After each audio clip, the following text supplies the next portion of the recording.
রাতেও মনে পড়ে না, দিনেও মনে পড়ে না, বছরের পর বছর, দিনের পর দিন কোনো দিন আল্লাহর কথা মনে পড়ে না, রাসূলুল্লাহ সাল্লাল্লাহু আলাইহি সাল্লামের সুন্নাতের অনুসরণ করা মনে করে না।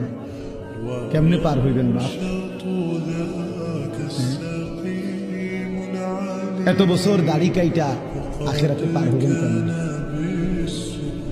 30 বছর সুদ খাইয়া আখিরাতে পার হবেন কেমনে? কোনদিন ফজরের নামাজ পড়েন না, আখিরাতে পার হবেন কেমনে? আপনার বিবি কোনদিনও পর্দা করে না, এই বোন পার হবে কেমনে? 30 বছর ধরে প্রতিদিন আপনার ঘরে রঙিন টেলিভিশন চলে, আপনার বিবি বাচ্চারা নাচ গান নর্তকীর ছবি নাটক সিনেমা দেখে, মুক্তি পাইবেন কেমনে বাবা?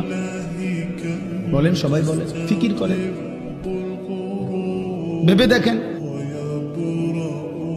কি বুঝাই দিবেন আল্লাহকে? কি বুঝাই দিবেন রাসূলুল্লাহ সাল্লাল্লাহু আলাইহি সাল্লাম? নবীজি কিছুই জিজ্ঞেস করবে না? কি মনে করেন আপনারা এমনি সবাই সুপারিশ করবে মানে কি? কিছুই জিজ্ঞাসা না, কোনো কাগজপত্র কিছুই দেখবে না নাকি? কথা বলেন না।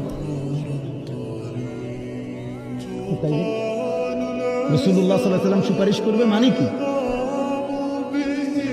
মানে কোনো কথা নাই, শুধু আপনি গিয়ে দাঁড়াইবেন আর আমরা বেহেশতে বুঝ দিয়ে লাগবে নাকি?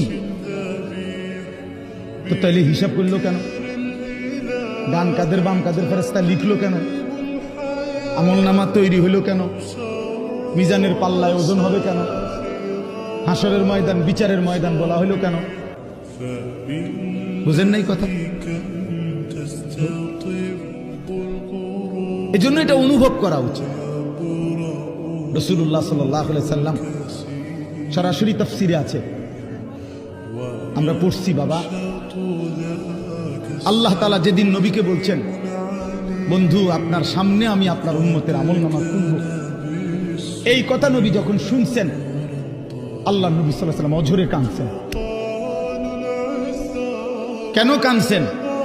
মুহাদ্দিসিনে কেরাম বলে, নবীজি চিন্তা করছে, ভাবতেছিলেন, হায় আমার উম্মতের আমলনামা যদি আমার সামনে খুলে আর আমি যদি দেখি পৃষ্ঠার পর পৃষ্ঠা গুনাহ নাফরমানি, আমি সেই চেহারা আমার মালিকের সামনে কেমনে দেখাবো?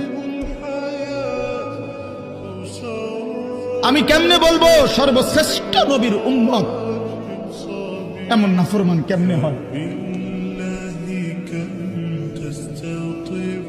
বুঝেন নাই? এই জন্য বিষয়টারে এত তামসা মনে করি।